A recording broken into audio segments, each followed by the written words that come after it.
Ya umuntu ongakaze nje akholelwe kuwena, umuntu ongakaze akuthande, umuntu ongakaze akusaphe, umuntu ongakaze akunqome no matter noma kuthiwa wenza into enhle kangakanani, umuntu ongakaze ayincome into yakho ayibukayo ethandekayo nenhle empilweni, ungabe okholelwa kuyena mangabe seqhamuka eseblema. Bathu good abantu abangakholela kuwena ukublema nokukujaja empilweni, laba abangakholelwa kuwena bakaze bakholele kuwena, bakaze bakuthande nangelilodwa ilanga.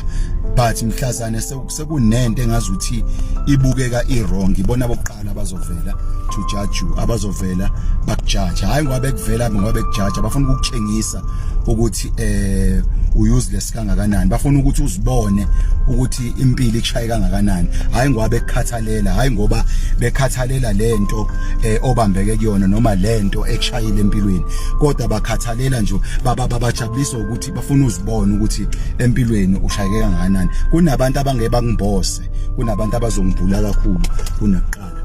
Kunabantu ozothi mangabe unesilonda basixebule isikhumba ukuze singapholi, noma sibonana siyaphola bona basixebule isikhumba. Baqapheleke labo bantu ba dangerous empilweni. Ungcono umuntu okusupportayo, umuntu okusupportayo nokade ekholela kuwena, mekugxeka noma ekublema, ukublemela ukuthi ufixe, ukublemela ukuthi ulungise amaphutha akho. Kodwa umuntu ongakaze akholele kuwena, nongakaze akuthande, nongakaze akusupport, mekublema, ukublemela ukuthi inceba lakho lingapholi, uzibone ukuthi ubhibha kangakanani. God bless you.